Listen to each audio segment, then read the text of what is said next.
El título yo creo que es una excusa solamente y bueno, voy a presentar entonces lo que estamos viendo nosotros en nuestro centro de investigación respecto del tema Chaitén y también Chaitén, un proceso en curso. Es una muy buena alternativa y un buen laboratorio para ver qué estamos haciendo aquí como país y qué se desprende o qué primeras conclusiones podemos extraer de esa experiencia. Primero voy a hablar del riesgo, que le da algunas nociones sobre el riesgo. Hay un señor que ya escribió un libro por allá por el año 98, pero ha sacado dos versiones más sobre el mismo tema, que es Ulrich Beck.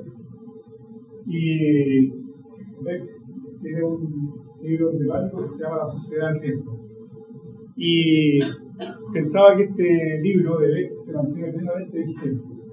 Hoy día, ¿cierto?, en que las convulsiones económicas afectan el planeta.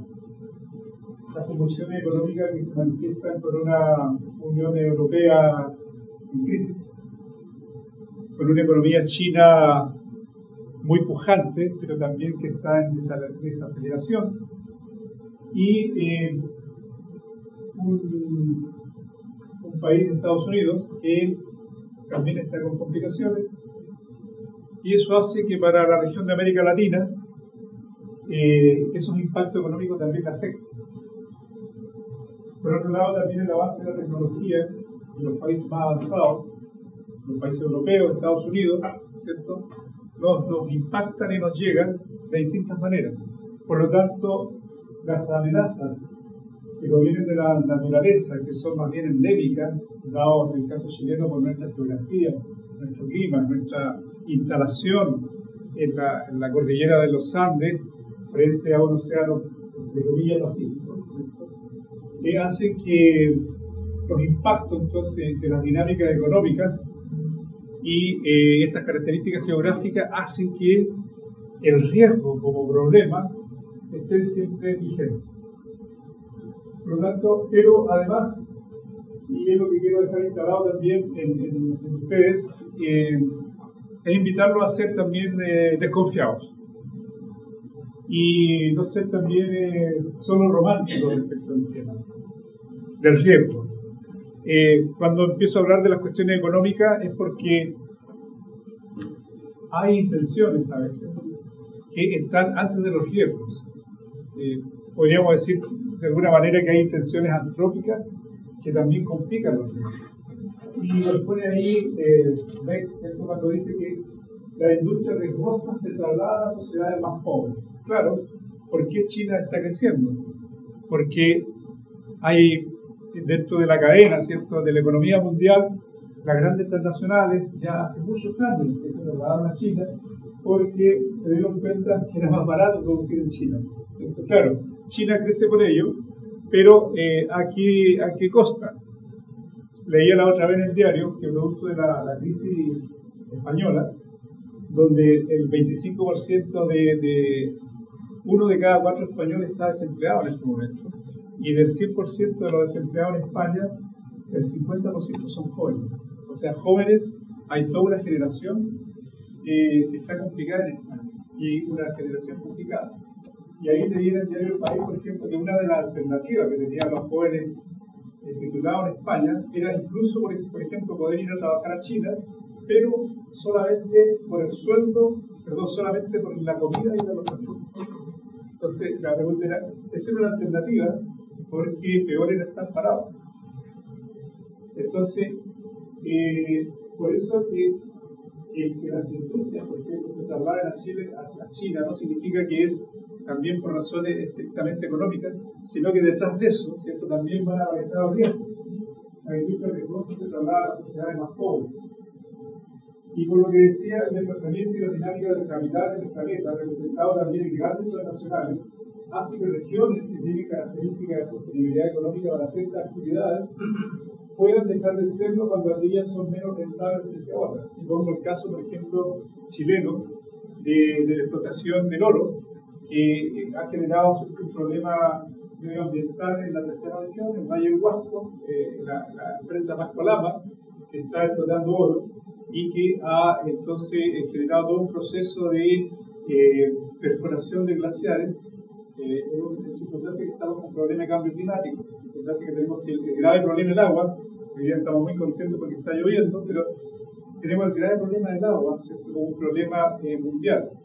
Y sin embargo, ¿cierto?, el capital se sigue reproduciendo a costa de pasar a llevar la sostenibilidad ambiental en los lugares donde ese capital se reproduce. Entonces eso hace que el riesgo, por lo tanto, está inevitablemente también asociado a las dinámicas del capital. Y eso entonces hace que hay la necesidad de comprender desde distintos enfoques la dinámica del ciclo de riesgo y sus indicadores, considerando más bien una sociedad en riesgo y su vulnerabilidad. Es decir, ya los indicadores respecto del riesgo no son solamente de tipo geográfico, físico, geomorfológico o proveniente de la naturaleza, sino que también se complican más, ¿cierto?, cuando está este modelo económico que está gravitando sobre todo eso. Entonces, los indicadores ya se complejizan. Ya no es solamente saber responder respecto a los riesgos con medidas simplemente estructurales, sino que hay que apelar a otro tipo de medidas, porque la cuestión es más compleja. Y como dicen otros investigadores, dicen los desastres son el resultado de múltiples vulnerabilidades o de problemas no resueltos en el desarrollo. Claro, cuando el capital se mueve a distintos lugares, es porque el desarrollo también, por supuesto, es inequitativo, ¿cierto? El desarrollo, incluso en el mismo país nuestro, no es lo mismo lo que está ocurriendo en la macro zona central, o Santiago, con mi variación, de lo que ocurre en el resto de la región. O sea, entonces también estas vulnerabilidades, los indicadores que hay detrás, surgen también de estos problemas no resueltos de desarrollo de tipo económico, cultural, de gestión política. Incluso por ello, hasta la historia, ¿cierto?, desfiguraría desastres. O sea, cómo los asentamientos humanos se emplazan y por qué se emplazan los asentamientos humanos. Si lo entendemos en un contexto histórico, ¿cierto?, podríamos decir que un emplazamiento podría históricamente haber nacido más vulnerable que otro, por ejemplo. Y esto lo dejo ahí presente y pareciera ser que es verdad. Chile, ¿cierto?, como país no tenemos un sistema de medición oficial de indicadores para definir la vulnerabilidad de la nacional. No lo tenemos, no sabemos. Entonces, ahí tenemos un primer línea base, un estado del arte, ¿cierto? ¿Cuáles podrían ser indicadores para definir la vulnerabilidad de amenazas naturales que tiene Chile, considerando lo que estamos conversando? Y lo otro también, que esta vieja fórmula, entre comillas, ¿cierto?, que fue por ahí por los años 90, de que los desastres son la consecuencia de la amenaza por la vulnerabilidad, ya queda un tanto limitada, ¿cierto? Y aparece en otro estudio que plantea que lo que hay que plantearse es que está la amenaza, la vulnerabilidad, pero también la capacidad. O sea, al final, en vista de que las sociedades no hemos sido capaces de resolver nuestros problemas de vulnerabilidad, las mismas sociedades entonces tenemos que hacernos cargo de cómo responder a estas vulnerabilidades que tenemos intrínsecas, ¿no? O sea, cuáles son las capacidades que las mismas organizaciones podríamos darnos, ¿cierto?, para asumir estos problemas. Y entonces, el asunto de las capacidades tiene que ver con que las personas no estaríamos en general en situación de riesgo por accidente, sino que muchas veces, ¿cierto?, estas vulnerabilidades están expuestas por anticipo, debido a una compleja red de causas y presiones que incluyen causas económicas, sociales, culturales o políticas. Es decir, habrían condiciones inherentes dentro de la propia sociedad que hacen que haya más o menos vulnerabilidad. Y eso entonces conecta también con el factor de las capacidades, que vendrían a ser un potencial de la propia comunidad para hacer frente a sus propias vulnerabilidades, que sin embargo tienden a ser subestimadas en el diseño y gestión de políticas públicas. O sea, la novedad que se agrega en estos últimos tiempos al tema de los desastres y las vulnerabilidades es esta capacidad de la propia comunidad que hoy día esto se conoce más bien un concepto que se llama la resiliencia, al cual voy a aludir más adelante. Y aquí hay una geógrafa, Carter, del año 2008, que dice que la vulnerabilidad subyace a condiciones sociales predeterminadas y que a menudo están lejos de un suceso detonante o iniciador. O sea, ya una sociedad, ya un asentamiento tendría condiciones previas, inherentes, ¿cierto?, que considerarían una situación de vulnerabilidad inherente, y que esta vulnerabilidad sería un proceso dinámico y cambiante del tiempo, incluyendo la percepción de las propias comunidades locales y su capacidad de recuperación o resiliencia. O sea, esto sería a su vez también algo dinámico, no es algo estático, ¿cierto? Siempre está cambiando. Si le agregamos al asunto las variables económicas, ¿cierto? Hoy día que hablamos de ciudades perdedoras, ciudades ganadoras, regiones ganadoras, entonces la cuestión se complica más. Y entonces aquí el enfoque con el cual estamos trabajando es el modelo de resiliencia del hogar, de esta geógrafa, que plantea que las comunidades tendrían situaciones antecedentes, ¿cierto?, que son propias de tendrían condiciones endógenas, donde está la vulnerabilidad y la resiliencia, y tendrían también condiciones exógenas, que son los sistemas naturales, los sistemas sociales y el entorno construido. Esta es la situación que está presente en el momento en que hay un evento, ¿cierto?, con características de desastre, y en la medida que ocurre el desastre y la capacidad de respuesta es excedida o no excedida, ¿cierto?, este desastre puede ser mayor o menor. Y en ese contexto, entonces, la capacidad de resiliencia puede ser un momento para improvisar o tener nuevos aprendizajes sociales para responder en forma positiva al impacto del desastre y entonces dar la respuesta definitiva. Si la respuesta es más bien de tipo positivo, entonces esto se va mejorando las condiciones de mitigación y también mejorando las condiciones de preparación para un nuevo desastre. Es decir, este sería entonces un modelo totalmente dinámico en que lo que ocurre en una comunidad es la sumatoria, ¿cierto?, de lo que esa comunidad tiene en la historia, ¿cierto?, en su proceso, y cada nuevo evento desastroso va a generar nuevos aprendizajes, ¿cierto?, que van a mejorar sus condiciones de resiliencia, vulnerabilidad, pero también siendo constantemente influido por estos factores endógenos, ¿cierto?, propios, donde está la vulnerabilidad y la resiliencia, pero también los factores exógenos que tienen que ver con los sistemas sociales, el medio ambiente construido y los sistemas naturales que están influyendo en ellos. Y de acuerdo a lo que han ido investigando más el tema de la resiliencia, la resiliencia tendría algunos atributos en los cuales hay consenso, que serían los siguientes. La resiliencia tendría robustez, redundancia, ingenio y rapidez. Aquí hay algunos investigadores norteamericanos, ¿cierto?, que hablan del triángulo de la resiliencia, ¿cierto?, que cuando hay una estructura que está operando al 100%, hay un fenómeno, un desastre, ¿cierto?, que tiene un quiebre y la capacidad de recuperación, ¿cierto?, puede ser mayor o menor en el tiempo, y eso es lo que genera el triángulo de la resiliencia, que entonces tendría estos atributos de robustez, redundancia, ingenio y rapidez. Entonces, de acuerdo a estos antecedentes de la resiliencia, vamos a entrar a ver cómo se comporta esto en el caso del Shelter.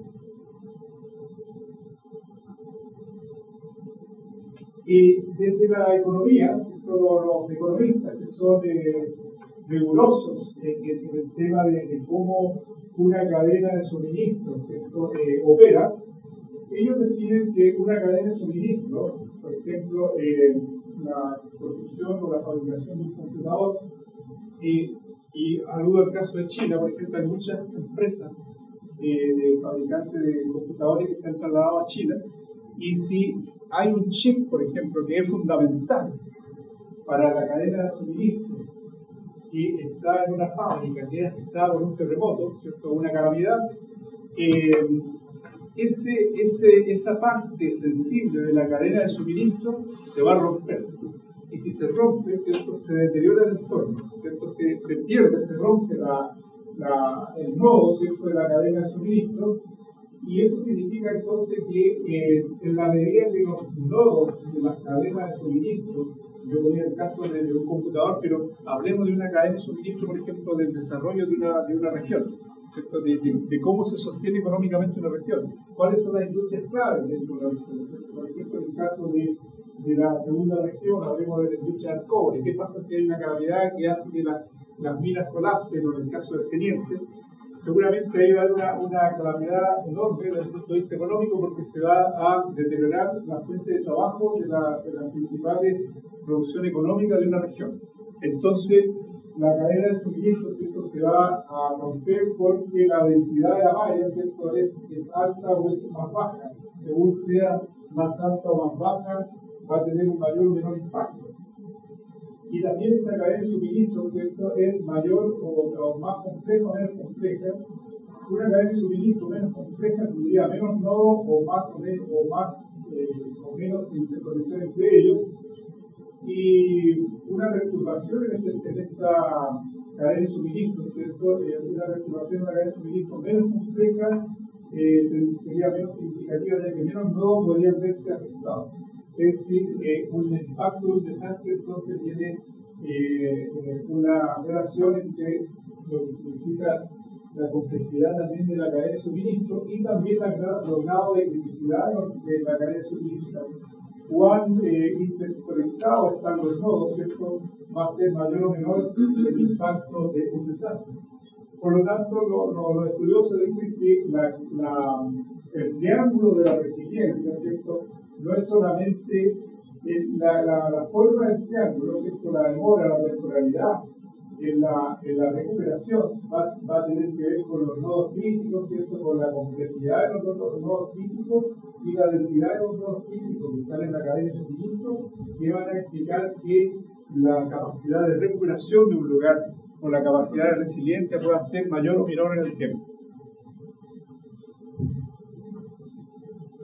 Entonces, tomando en cuenta esta entrada conceptual al tema de la resiliencia y sus características, veamos el caso Schenker.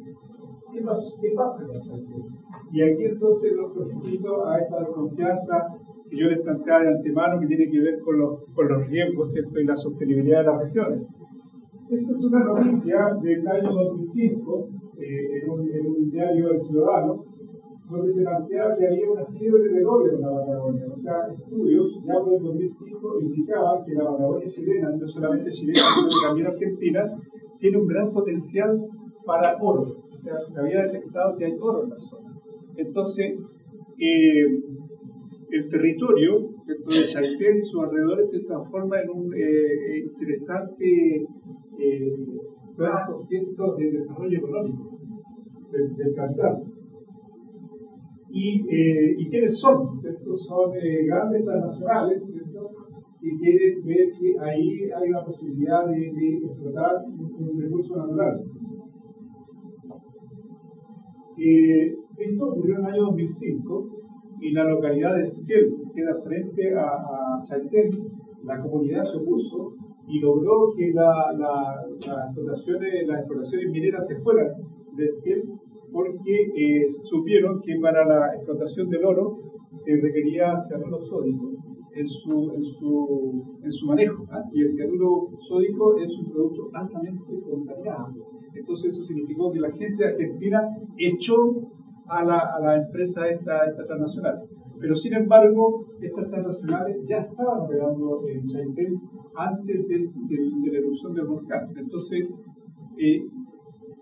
consecuente con esta visión de cómo entonces las grandes transnacionales se van desplazando en el planeta, ¿cierto?, buscando una mayor optimización para los negocios, aparece este factor y ocurre entonces el tema de la erupción del volcán Chaitén, ¿cierto? Tenemos acá esta foto de la NASA donde muestra el volcán y Chaitén.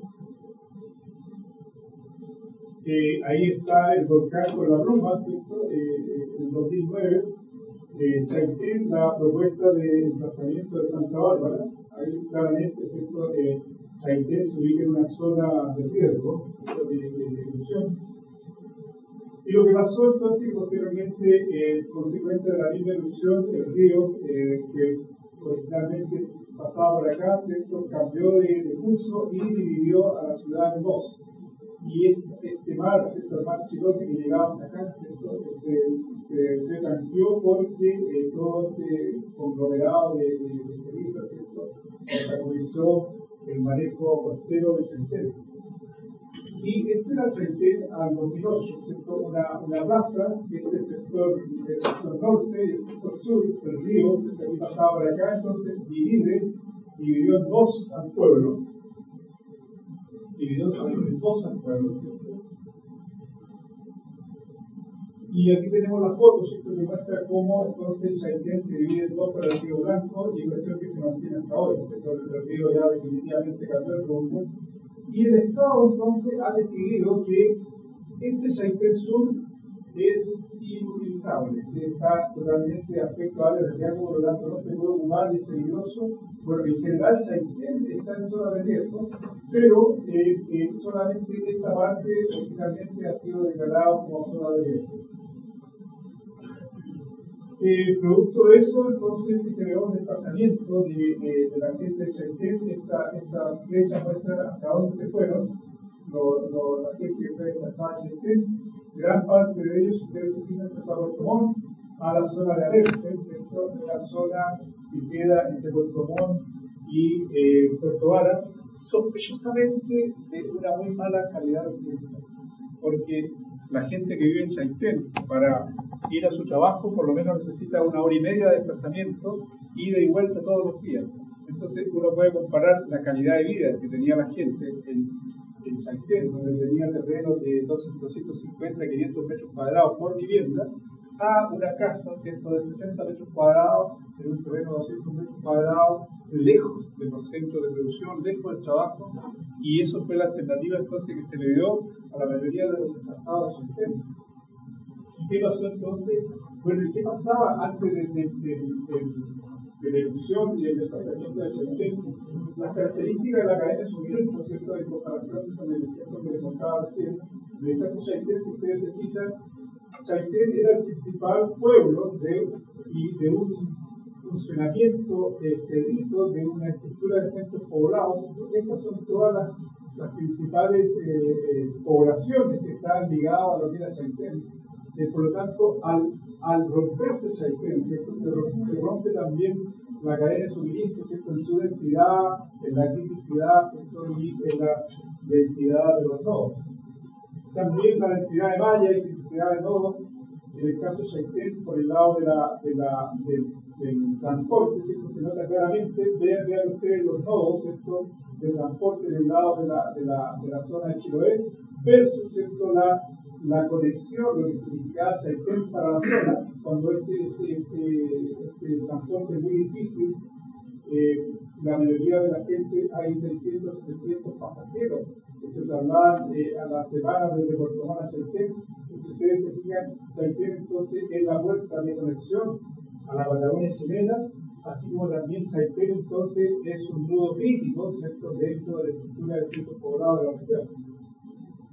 Y aquí entonces vemos también cómo la alta criticidad de los nodos de la cadena de suministro, Chaitén, desde Puerto Montt a Putalercú, estando por acá a Chaitén, es muy difícil, ¿cierto?, muchas veces con la lluvia esta cosa se complica.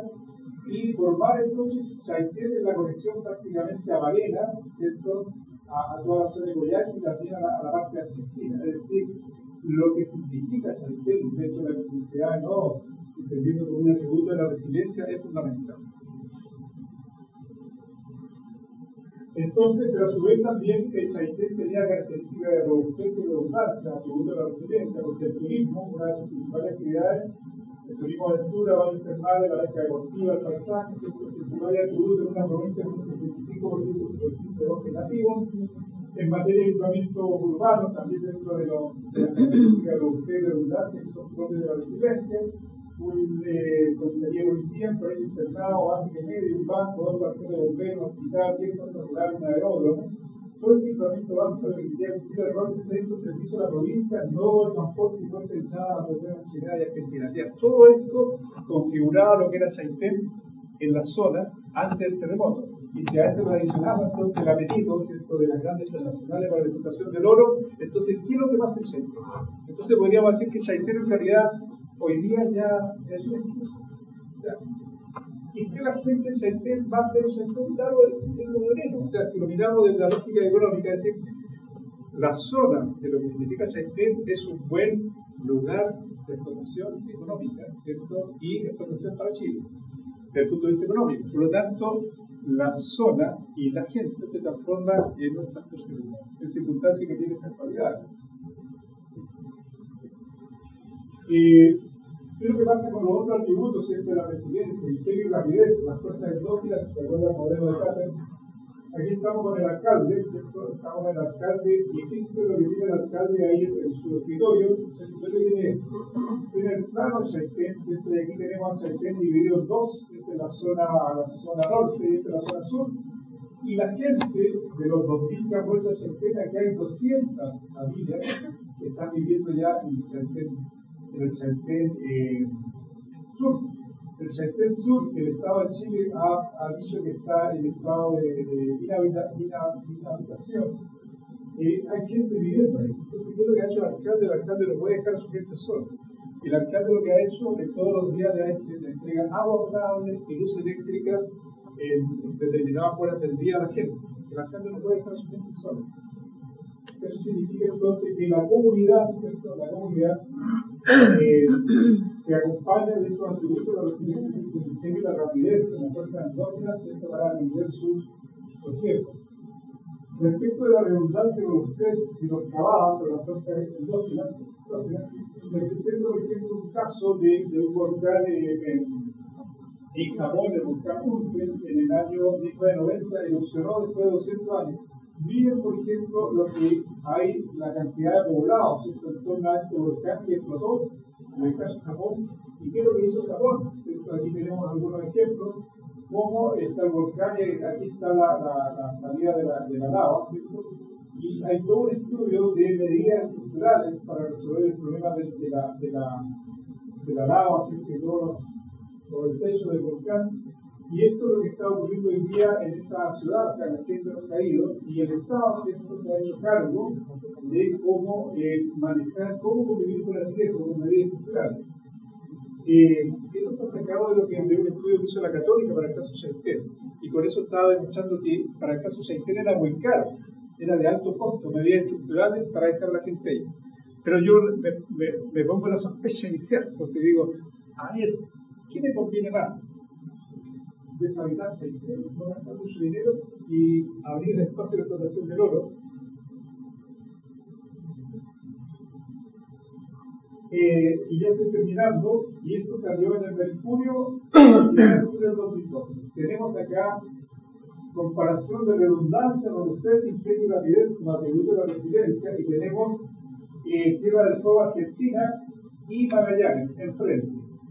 Entre el año 1952 y en el año 2010, en Magallanes, en el año 52 habían 55.000 habitantes, y en el lado argentino había 200 habitantes. Al 2010, en el lado Magallanes, en Chile, tenemos 158.000 habitantes, y en el lado argentino 127.000 habitantes. Es decir, en 60 años, el lado chileno aumentó 3 veces, y el lado argentino aumentó 21 veces. ¿Y por qué el lado argentino aumentó 21 veces y el lado chileno aumentó 3 veces? Porque el Estado argentino, desde que estuvo en Magallanes, se preocupó de entender que ese era un territorio estratégico al cual había que acompañarlo, ¿cierto?, de redundancia con ustedes y explotar esa zona como un sector estratégico y cuidar a su comunidad, ¿cierto? Entonces, ahí siempre las comparaciones son odiosas, pero estas son reales, son realidades. Entonces, podemos comparar el caso chileno con el caso argentino. ¿Y por qué alguna vez también los chaiteninos dijeron, más bien queremos ser argentinos?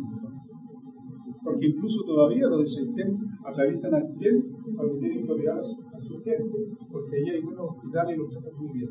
Entonces, en resumen, lo que he querido dejar instalado hoy día, en el caso de Chaitén, como les decía, es ser sospechosos y desconfiados respecto de como país ni siquiera tenemos indicadores de vulnerabilidad y lo estamos haciendo muy mal y estamos siendo muy irresponsables en el manejo del riesgo.